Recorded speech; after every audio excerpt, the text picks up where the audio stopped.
Roda a vinheta pro Mota. Mota, direto com Mota. Fala, meu querido Robertão. Mota, você sabe que no assunto anterior a gente queria sua presença, já que está aqui, que foi a manifestação do PCO enaltecendo o Hamas. Trago essa pauta porque no mundo inteiro a gente vê a esquerda defendendo um grupo terrorista. Qual é a sua opinião? Boa tarde, Zuzu. Boa tarde, Emílio. Boa tarde a todos vocês. Boa tarde à nossa audiência. Eu estava com saudade de vocês. Achei que vocês tinham esquecido de mim, não gostavam mais de mim. Jamais. Nunca. Jamais. A gente adora um careca. Isso. Alguns carecas a gente ama. Muito obrigado, Emílio. Muito obrigado pela nova vinheta e o Cocada agradece. Você viu?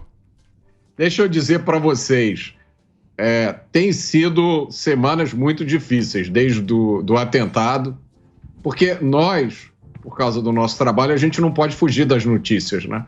A gente não pode fingir que não sabe o que está acontecendo. E eu acho que o que tem acontecido desde 7 de outubro são coisas absolutamente inacreditáveis. Eu acho que para muita gente esses episódios têm sido um despertar. Talvez muita gente que, apesar de tudo que aconteceu no Brasil e no mundo nos últimos anos, ainda não tinha entendido o que significa ideologia de esquerda. E eu acho que essas pessoas estão despertando agora. Essa manifestação do PCO está longe de ser a coisa mais bizarra. Eu tenho aqui na minha frente, eu não vou identificar, mas uma postagem no Instagram de uma atriz, que eu acho que talvez um dia tenha sido relativamente conhecida, mas ela está dizendo o seguinte, olha só, a maior parte dos civis israelenses mortos no ataque terrorista do Hamas foi abatida por soldados israelenses. Olha o que essa senhora está escrevendo. Não é a primeira vez que eu escuto isso. É uma das teorias doidas que estão rodando por aí, que as vítimas, boa parte das vítimas do atentado do Hamas, não são vítimas do Hamas. Foram mortas pelo exército israelense para causar comoção e justificar a guerra. Então, o nível de loucura que as pessoas estão entrando agora é inimaginável. Eu acho que nem nós, que estamos nesse trabalho todo dia de desmontar narrativas, de trazer a verdade, de explicar as coisas como elas são, eu juro para vocês, eu tinha um sentimento de que essa veia totalitária, monstruosa, né, que a gente vê surgindo toda hora na ideologia de esquerda, que tinha uma semente muito ruim ali dentro. Mas eu jamais imaginei que essa semente fosse frutificar em antissemitismo aberto, descarado, sem nenhuma desculpa. Para mim, isso eu fico surpreso a cada dia, Zuzu, com as coisas que estão acontecendo. E teve um comunicado que a gente falou aqui do governo de Israel avisando, né, quem é da comunidade judaica tomar cuidado que se for viajar para outro país. Então a gente nunca imaginou na nossa década que aconteceria um antissemitismo como está acontecendo, igual foi no Holocausto, na Segunda Guerra Mundial. É uma coisa assustadora. Bandeiras, marcando casas. Isso daqui a gente pode parecer, né, que não é uma coisa séria, mas a gente fica muito assustado. E no Brasil, que a gente trabalha e defende muito a liberdade, né, que é uma pauta aqui sempre defendida, é engraçado os pesos e as medidas adotadas, né, Mota, quando a gente vê um absurdo desse. Total. O que a gente está vendo, como eu disse, são inúmeros aspectos, cada um mais grave do que o outro. E eu acho que as coisas que uma das coisas que as quais as pessoas precisam prestar atenção é exatamente isso que você falou, esse relativismo. Se você cometer involuntariamente um ato que possa ser remotamente interpretado como uma ofensa a certos grupos, a sua vida acaba aqui no Brasil, né? A gente viu o caso de comediantes que foram, só faltou ser preso, né? Mas foi impedido, teve a sua liberdade cerceada de todo jeito porque tinha feito piadas. E agora a gente está assistindo pessoas que sob um verniz muito leve, né, muito leve, de lutar contra a opressão colonialista, estão expressando o seu antissemitismo. Vamos traduzir para as pessoas. Antissemitismo é preconceito racial. Mas preconceito racial contra o judeu pode no Brasil? Como é que é isso? Como é que as pessoas podem ir às ruas? A gente está vendo também nas redes sociais barbaridades sendo escritas nas redes sociais. Eu não sei, eu até agora não vi nenhuma dessas pessoas ser processada, ser presa, ter as suas contas congeladas, ter o seu passaporte cancelado. Não sei se talvez vocês tenham notícia de alguém que tenha sofrido alguma punição como essa, porque nada. Até onde que eu me lembro, no Brasil, preconceito racial é crime inafiançável, não é isso? Imprescritível, inafiançável. Depende do lado, né? Claro. Depende do lado. Mas ô Mota, tentando investigar essa questão, esse apoio aí, seria... Não sei, a gente tenta buscar uma linha, né? Se é possível buscar uma linha de se colocar na cabeça dessa turma aí, que seria mais ou menos a questão da luta armada, né? De você tomar o poder pela luta armada, que é o clássico, né? Que é a história da turma da esquerda. E vale tudo pela revolução. O que importa são os fins, justificam os meios. O que vai se comemorar é depois da tomada de poder. Não importa como você faz a revolução. O importante é ter e aplicar a revolução. Seria mais ou menos porque a turma do PCO é esse pensamento lá do Trotsky. É tomar o poder pelo meio armado, revolução, e o caminho que você faz para chegar até aí não importa, vale de tudo. Eu acho que essa é uma das coisas que separa a turma da esquerda, os esquerdistas, socialistas, comunistas, progressistas, etc. e tal, de outras correntes políticas. Se você pegar, por exemplo, os conservadores, para os conservadores, os meios importam. Então, não é possível você chegar a um fim justo usando os meios que são injustos. Não é cometendo crimes que você vai conseguir chegar a um resultado bom. Os conservadores pensam assim. Os liberais colocam os direitos fundamentais, principalmente a liberdade, como ponto fundamental. Então, não é violando a liberdade que você vai chegar a um resultado bom. Mas a essência do pensamento esquerdista é uma essência revolucionária. Isso há muito tempo. Então, para o esquerdista tradicional, não tem nenhum problema você derramar sangue para conseguir chegar à utopia, né? Ao mundo maravilhoso, que a gente sabe, olhando a história, que não chega nunca. Então, mas agora eles se pintam de pacifista. Sim. E esquece tudo que Mao Tse Tung fez, que o Stalin fez, e agora eles são tudo pacifista. É o sangue do inocente que está lá, entendeu? Isso é que não dá para entender. Como é que o cara vem com essa conversa? É uma conversa totalmente furada, Emílio. Tem uma declaração do próprio Lenin dizendo o seguinte, o Lenin disse o seguinte: olha, agora nós estamos aqui na oposição, então nós somos pela paz. A gente não tem alternativa, porque os outros é que têm as armas, a gente não. Mas no dia que a gente chegar lá e chegar no poder, vai ser tudo pelo fuzil, vai ser tudo pela bala. O que eu acho interessante ver é como eles se despiram até dessa roupinha falsa de virtude nesse episódio de Israel. Basta olhar as declarações. Você não pode ser uma pessoa a favor da humanidade, da fraternidade, e se comportar como essas pessoas estão se comportando, apoiar um grupo terrorista, dizer que Israel não deveria nem existir depois de tudo que aconteceu no 7 de outubro. Né?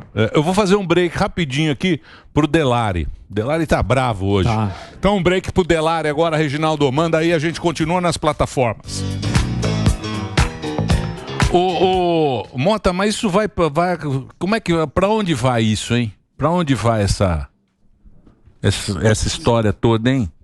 Emílio, eu acho que Israel não tem nenhuma alternativa hoje, a não ser seguir adiante com essas operações militares, pelo que eu tenho visto, é muito provável que essas operações elas obedeçam aí a duas etapas, né? Tem essa primeira etapa que está acontecendo agora, com a invasão de Gaza, que tem como objetivo acabar com os lançamentos de foguetes, porque esses lançamentos de foguetes de Gaza continuam, né? Está todo mundo morrendo, não tem comida, não tem remédio, não tem combustível, precisa de corredor humanitário, mas os terroristas continuam lançando mísseis em Israel. Então, Israel tem que entrar lá para fazer com que esses mísseis parem de cair sobre Israel. E a segunda missão é libertar o maior número possível de reféns. Não podemos esquecer isso. Mais de 230 pessoas, entre elas 30 crianças. Vocês conseguem imaginar isso?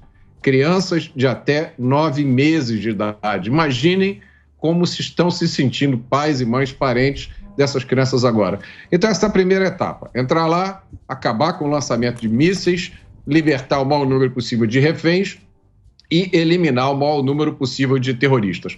Aí vem uma segunda etapa, né? Porque esses terroristas, a maior parte deles está escondida em túneis, em bunkers, que são de acesso muito difícil e é um número muito grande de criminosos. Então, eu imagino que aconteça uma segunda etapa, onde alguém vai ficar no poder no lugar do Hamas. Eu não acredito que seja Israel, não sei se será a autoridade palestina, mas ainda vai se levar muito tempo até que a faixa de Gaza seja limpa dos terroristas do Hamas. E muita gente é cético em relação a isso, dizendo que isso não vai acontecer, que é uma tarefa impossível. É preciso a gente lembrar que foi uma coisa parecida que aconteceu na Alemanha depois da Segunda Guerra Mundial. Quando os aliados ganharam a guerra, a Alemanha era a Alemanha nazista, controlada por todo um aparato nazista, que atingia todas as áreas da sociedade. E os aliados fizeram uma desnazificação da Alemanha nazista. Então é possível, sim, você livrar uma sociedade desses maus elementos. É possível. Eu acho que a gente tem que ser otimista, porque Israel tem o apoio dos Estados Unidos. Então, quem sabe, daqui a alguns anos, os habitantes da faixa de Gaza não serão livres, não poderão receber essa ajuda humanitária que eles recebem da Europa, do Catar, e usar esse dinheiro para o desenvolvimento deles, para tornar aquilo ali um centro turístico, financeiro, industrial, enfim, se livrar dessa praga do terrorismo. Já importaram flores lá naquela região, vale lembrar, quando Israel administrou, né? Mas a gente fica buscando quem são esses senhores da guerra, que de fato, você falou que estão em Túneis, alguns dos terroristas. Você não viu lá a capa da Forbes? O cara tem 5 bi. O cara tem 5 bi. Um dos líderes do Hamas é capa da Forbes e mora no Catar, tomando champanhe. Sim. E aí a pergunta é, primeiro, Israel deve... Agora eu não entendo esses trouxas aí batendo batendo no tambor, aí viva o Hamas. Eu não entendo esses trouxas. Nunca você vai conseguir E companheiro nosso trabalhou aqui, jornalista nosso, tá tudo lá nos Estados Unidos, tá tudo lá sem conta no banco. Isso. Ah, sim, sem passaporte social, retido. Sem passaporte. Os caras trabalharam quase, tá tudo lá, ó. Tá tudo lá e o cara entra na rua, viva o Hamas, viva o Hamas. E tá solto e pode se vai dormir, pô. Não tem justificativa. É um partido. Mas a minha linha pro Mota é, como que vai? O Israel já foi atrás, né? Dos líderes lá fora, né? E Mota. Mas deixa o Mota. Fala, Mota. Não, é isso, os colegas lá, tudo então. sem passaporte, sem nada, sem rede social, sem conta, sem nada. E os caras aí na rua, aí batendo na tambor, aí tocando os tamborim. Viva o Hamas. Vai dormir, né, Mota? Tá errado isso aí, cara. Na boa. Na boa. Isso pra gente é uma lição, porque muita gente não entende, não conseguia entender como foi possível aos nazistas chegarem ao poder. Tá? Como foi possível dominarem um país inteiro? Como foi possível iniciarem uma guerra, quase destruiu a Europa inteira, o mundo inteiro? Foi possível por causa disso, por essa combinação de idiotice, de ignorância, de analfabetismo histórico. A realidade é que existem pessoas entre nós que consomem qualquer porcaria ideológica que for vendida para eles. Eles adotam, eles vestem a camisa, colocam o boné, vão para a rua. Então, a gente precisa saber que a nossa sociedade, assim, que tem essas pessoas. E a gente precisa entender também, Emílio, a importância, acho que é legal a presença da Cíntia hoje, que como é importante, Emílio, o nosso papel. Como é importante a gente chamar as coisas pelos verdadeiros nomes. como é importante a gente se recusar a entrar nessa canoa furada da grande maioria da mídia, né, que demoniza certas posições políticas porque não são do seu agrado, e quando se depara com o mal, porque isso é mal, isso a gente tem que ter coragem de dizer isso, né? Uma posição política como essa, ela é uma posição, é a expressão do mal. Quando alguém se recusa a acreditar no que aconteceu no dia 7 de outubro em Israel, que foi documentado pelos próprios caras. Eles se filmaram. São câmeras dos terroristas. Diga. São câmeras dos terroristas que filmaram, do Hamas. As imagens do exército de Israel que foram publicadas, fechadas para a imprensa, foram os terroristas. É uma GoPro que o cara tinha matando as pessoas. Não é de Israel, é deles mesmo. Agora, a gente fica mais preocupado com isso, como você falou. É uma escalada dessa história. E eu te respondo, como você falou, como aconteceu o Holocausto, se não tiver ninguém, como um Mota, para se manifestar e explicar o que está acontecendo, porque são as narrativas que a gente tanto fala aqui, uma hora pega. E na parte educacional também, por isso você falou, acho que da Cíntia Chagas. Como é ensinado nas escolas, né, as crianças que estudam no Hamas? É uma doutrina para matar judeus e para que Israel não exista. Isso é muito sério, né, essa doutrina. Você enxerga que o educacional também é um problema? Sem dúvida, sem dúvida. Vocês estavam falando aí do Enem. O Enem de ontem incluiu uma pergunta sobre o agronegócio, demonizando o agronegócio. Eu não duvido nada, Zuzu, do Enem do ano que vem, ter uma pergunta sobre o Hamas. E a resposta certa ser que o Hamas é uma força de libertação que tem como objetivo libertar os palestinos da opressão contra o sionismo colonial. Eu não tenho dúvida nenhuma que uma pergunta dessa, se não vier ano que vem, pode vir no outro ano. Então é muito importante esse papel que a gente tem e que a gente exerce cada dia, né, do jeito que é possível, nos espaços que nos abrem para a gente, de chamar as coisas pelos verdadeiros nomes. A gente viu ano passado, e até esse ano, pessoas serem chamadas de nazistas, porque tinham posições contra a esquerda. Isso é um truque que a esquerda usa desde a época de Stalin. Qualquer um que vá contra o pensamento de esquerda é chamado de fascista e nazista. Agora, as pessoas que vão às ruas pintar estrela de Davi nas residências de judeus são o quê? Como é que você chama essas pessoas? Como é que você chama um infeliz que vai para a rua bater lata para aplaudir terroristas que assam bebês nos fornos da própria casa? E a semântica também, que é a história, né?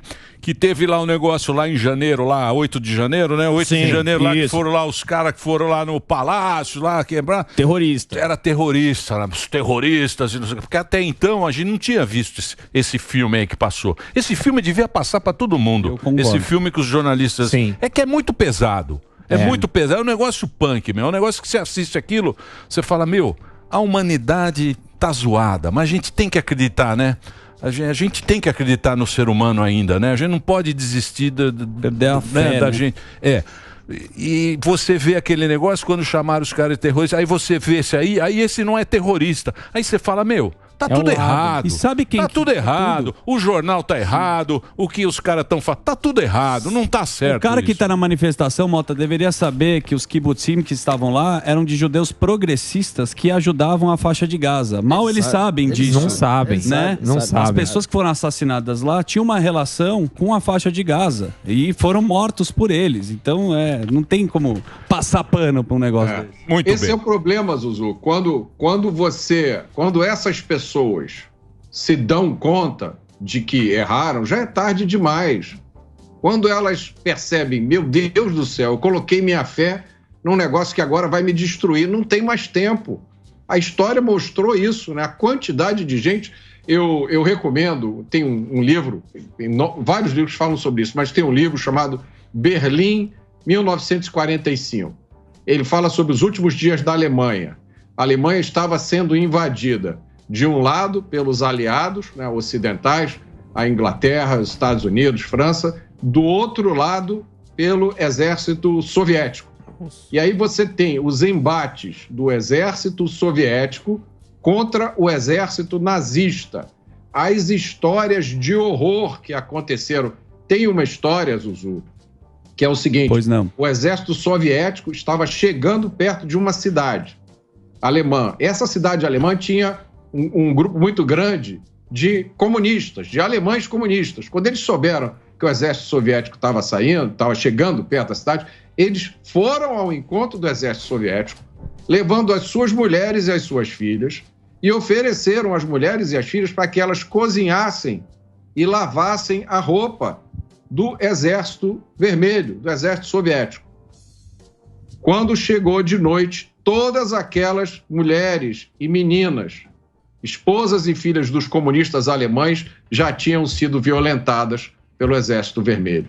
Porque o Exército Vermelho, assim como o exército nazista alemão tinha feito quando entrou na União Soviética, eles usavam o estupro como arma de guerra. Como é possível que alguém desconheça essas lições?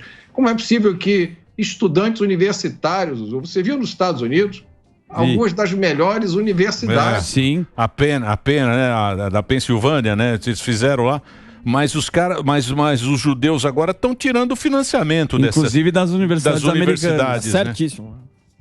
Mas ainda tem um longo caminho de volta para a gente percorrer, né? Porque muita gente achava que era exagero, muita gente passava pano, muita gente achava que essa coisa de revolução, de esquerda, de socialismo, era uma coisa fofa, uma coisa moderna. Muita gente está acordando agora quando vê o que está acontecendo no mundo. Pô, Mota, obrigado aí, hein? Obrigado aí pelo papo. Show. O Mota continua aqui com a gente. Tem lá o canal do Mota, onde ele tem... Põe o canal do Mota aí. Que deu... Dá um gás aí. Dá um gás aí. Olha lá, ó. Aê. Roberto Mota, com 2 T's pra quem tá no rádio. Roberto Mota Oficial. Tem também os livros do Mota aí que você pode... E tem a palestra do Mota. Ó. Que é o quê? 20 minutos com o Mota? Como é que é o negócio? Meia hora com Mota, @gmail.com. É isso aí, meia hora com o Mota, que é a palestra do Mota, que manja tudo de segurança pública. 5 minutos ele dá aula, imagina meia hora com o Mota. Obrigado, viu, Mota? Valeu, Emílio. Obrigado, pessoal. Um abração. Valeu, um abração. Valeu. Aí foi diretamente do Rio de Janeiro, o nosso querido Mota.